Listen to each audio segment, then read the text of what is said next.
consistent ban that functions at the account level, so it doesn't matter what new characters they make. Wow. They rejoin your community. That's really good. Exclude them. I think that should help a lot for larger public communities that are trying to, maintain an orderly structure there.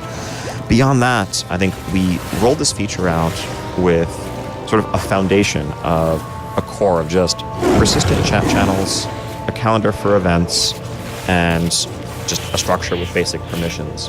And we wanted to see how people are using communities, and rather than dictate how you should use them or imagine imagine in our minds what players want to do with this functionality and tailor it for that, we're actually just sitting back watching how people are using them.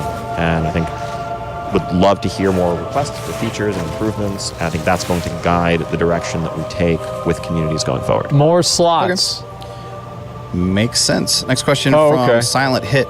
Never mind. Asked, island expeditions seem to be very unrewarding at the moment for the time spent in them. Any chance of having their rewards improved in some way to make them attractive after getting the big weekly Azerite bonus? So obviously, islands, the primary thing you get out of them is that artifact power. Yes. How do we feel about the way that players are being rewarded through island expeditions right now? So there was a bug that we fixed very recently that could cause people to get less artifact power than advertised or intended at the end of an individual island expedition. And so that should help with some of those issues where you're like, wait, I was told I was going to get 225 for winning this, and I only got 150. What gives? That won't happen anymore. So that should help there. That said, I think the weekly quest, the weekly objective to collect 40,000 Azerite from the islands is actually kind of there to create an exit point for you. Once you've completed that, that is the clear, very efficient, lucrative reward. It's similar to, back in the old days when you would get Valor points from doing dungeons or something like that. Once you've gotten all your points for the week, you can keep running them, but it's less rewarding than the first set. And so if it's okay to feel like you're done with islands for the week, wait for the new rotation, wait for a new set of 3 islands, with 3 different ecologies associated with them to come in the following week and pick up there. Now, islands do remain. I've only tried it once, pretty much the best source it seemed like it was maybe moderately better. If there's a lucrative world quest seem like it still crashed, but looking to get all the AP they can get to level up their Heart of Azeroth and scour the map, finish all the quests. You should find that doing islands, especially with a group, is going to be more rewarding. Yeah, but you know how people are. It's like, it died on me once, everything's broken. Like, people are crazy upset about nothing all the time. How do we feel about artifact power and its just general rewardingness in BFA in general right now? Because I've actually seen similar feedback to this about probably not, but I'm sure it'll be a little bit better. And one of the primary things that you get from missions right now is that artifact power. But it does kind of also seem like a lot of players are going, okay, well, I've unlocked all the rings on my Azerite gear that I've got right now. I don't need artifact power anymore at this point. It's kind of the general sense. There's some transitional stages. I think the experience of hitting max level is definitely a bit of awkwardness there. I think when you hit max level right now, certainly you should have all of the gear that you got while leveling up. Probably a lot of 295s fully unlocked, and it can be unclear. He didn't seem like he was that hard to fight, but he's fucking obnoxious. What people were finding during the first week is, let's say you got a good quest reward, or you got a group together and went into a mythic dungeon. You might be getting a piece where you didn't even have enough Azerite at all to unlock even the outermost way. Which put you in this weird limbo state where it wasn't clear why you wanted it in the short term and the long term was quite far away. We've gone through some hot fixes to that progression. So I think at this point, as you're getting dungeon gear, generally we want you to be able to use the outer ring of gear pretty much right away, unless you're quite far behind where we expect you to be. So that's you're being at level and getting carried through a dungeon, literally 30 minutes after hitting this level, you might not be able to use that piece, but short of that, the outer ring should be a starting point, and then you'll have goals to work towards, especially once you get to those epic pieces that have 4 tiers of powers to unlock rather than just 3. And ideally, if you have a full set of gear from a given type of content, let's say you have 3 340s from Mythic Dungeons, every level on your Heart of Azeroth should unlock something from some piece of your gear. Okay. Well, let's move on. Next question.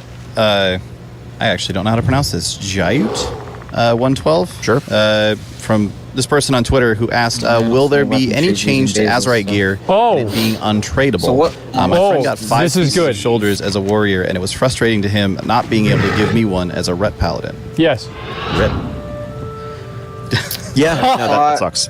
I think we made a mistake there. That's something we're actually going to change. So, current plan is to roll out a hotfix that will take effect with weekly resets next week that makes Azerite gear tradable like other pieces of other pieces of equipment. Weapons, as long as you have something of that item level or better in that slot. Nice. Why do we do this in the first place? I think two probably in retrospect misguided concerns. I think some of it was thinking of like, wow, there's a lot of complexity to these items. They have different traits for different classes, and if a piece of leather drops, is a rogue and a demon hunter and a monk all looking at that and thinking about like what this does for me. That's a whole lot to compare in terms of, do I want this and should I trade for it? In practice, stuff's in the dungeon journal. I think people go into a dungeon knowing, hey, there's really good shoulders I want from this boss. They have the trait that I'm really after. You know the name of the item you're looking for. It's not that different from a trinket in those terms. Second consideration was Azerite armor. There's reason to want somewhat pieces for different specs or for different loadouts. Maybe but I mean, we kind of need people together for that. Single target focus, and I'll use this for raiding. I have this other piece. It would be nice to do it, and has a good AOE like trait. If you got the whole series, it'd be nice that I wouldn't have to host because my internet's kind of shit. And so it's. But only thing is, if I want to always we're cautious about situations where items that people genuinely want to. Only thing is, if I choose to, and then there's social. If I choose to record it, I'll have to do it on my end. To give up something that you genuinely view as an upgrade. In practice, that's otherwise true for things like trinkets. We might have an AoE versus a single target trinket or an off-roll trinket. Imagine being pressured in a video game. Tradable, and it's up to you. And those downsides aren't enough to justify the annoyance of, hey, this item dropped. So it came with all before? Really use it, and I can't give it to him or her. Okay, so cool. We'll be fixing that next week. Are they going to do that thing where they like add it later? Well, and I think it's a good thing to be they sometimes overly cautious about as well. Great. Because if we were to get into a situation where we thought, oh crap, we really should have made these untradeable, hypothetically speaking, say the roles were reversed here and everyone was like, why does everyone keep stealing my Azerite pieces? It would be much more disruptive for us to say, okay, now you can't trade these anymore, than it would be for us to start with you can't trade them and then add that functionality in. Exactly. That's why we're often conservative with our designs, because we know it's easier. They added sound to than to add. They added sound to Discord, so you don't have to worry about not having them. But that definitely means that we need to be able to recognize when we've made a mistake and act accordingly. I think that's what's happened here. Cool. Next question here from Tip, who asked, explain the catch-up mechanic with AP. Oh, this is great. Yeah. I don't even awesome. Like some info. Okay. Yeah, these are actually good. So there's a background knowledge system where sort of over time, I need to find fucking footprints the heart of Azeroth becomes better attuned to the energy of the planet and requires less Azerite to level it up. That process is currently planned to start next week. So I think with weekly resets, when people log in, they'll find that if you needed 7,000 or whatever artifact power to get your next level, you will need less, maybe 5,500 or 5,000. That's the right mission. I'm not doing the math isn't here right now, but something along those lines. The goal is this should work functionally exactly like Knowledge Work Illusion once we made it a passive background system in 7.3. The only difference is rather than multiplying the numbers that you're getting, we're reducing the amount required. Math-wise, it's going to be the same impact. The upside is that numbers should feel relatively constant. You will understand that when you see something that rewards 500 artifact power, that's a hefty chunk of artifact power, and that's always going to be that case. Whether that's it's good. Now yeah, I like that. That's good. Versus dealing in the millions and billions.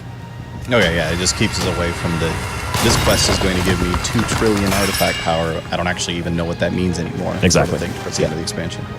Cool. Good change.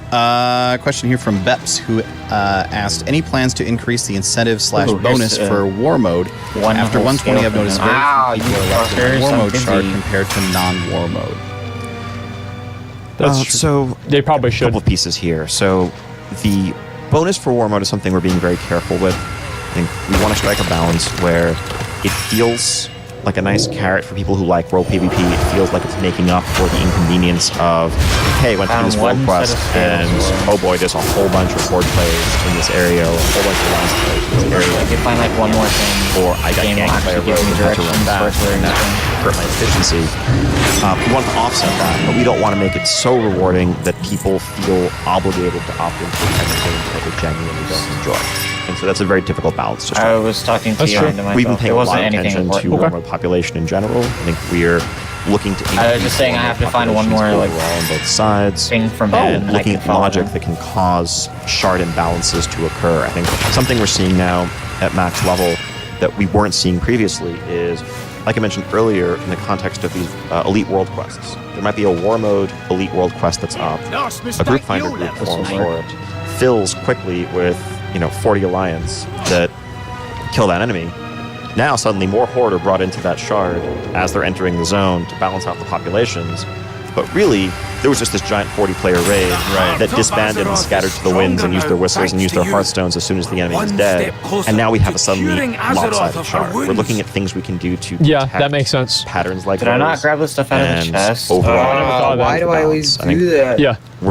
That makes sense. Happy with it's awesome seeing a lot of the experiences that come out of Warcraft these last couple of weeks. I think personally one of my favorite things to do is the feeling of going to the enemy continent to do your war campaign world quests. There it is, everything in the chest. And you know that you're in enemy lands and you see red names far more often because you're just outside their capital cities, but you want to do your world quests. That's a feeling of danger that, I'll agree with that. Personally in World PvP since, the first time I walked into, Ashenvale or trying to quest in Hillsbrad as a Horde player when there were high-level alliance all around. And I like that. That's kind of awesome. So I don't know your it's more our focus right now is since you were able to get Jackbox, are you able to get Monster Hunter? Scatter. Okay. It's also possibly worth noting, I mentioned a couple times, expansions I was just asking. a week and a half now. What about Jackbox 4? Is it on sale? Leveling. Totally. So there will be more 120s as time goes on that can actually be in your war mode shard, which will hopefully help as well. Yeah, and they'll be focused around the same world quest areas as opposed to scattered around leveling sections in the zone, which means you'll have those world PvP encounters far more often. Okay. Question here from Solified. I know that we've kind of talked about this a lot, but it keeps coming up, so it's worth clarifying real quickly again. War mode on RP realms, are we phased with any other server, or are we just on our server? So RP realms, by and large, you are just on your own server. You fucking piece of shit. That said, I think this is something that we're looking at and listening to feedback from about RP realms. So sharding in RP realms, there's some exceptions during high traffic periods around launch. For example, we turn on already sharding on in fire. Orgrimmar for the release of Battle for Lordaeron or the launch of the expansion, because otherwise when you have the thousands of people on a server all converging to get this quest from Anduin or to talk to Sarfan, servers melt. And while we want to give a cohesive realm experience to our peers, you don't want your servers to crash. That said, it may well be that for many realms, a single realm doesn't have enough people interested.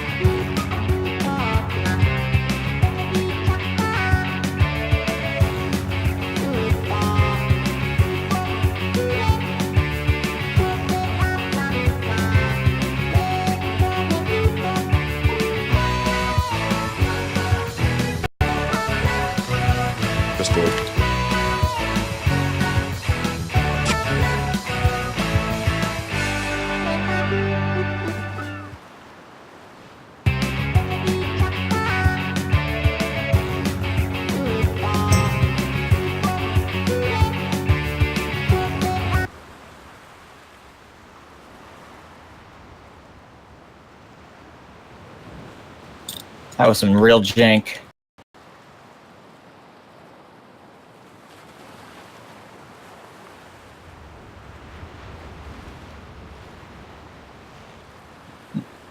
No, come on. You're wasting time! Put the fucking weapon away. Pull it out. Do the charge.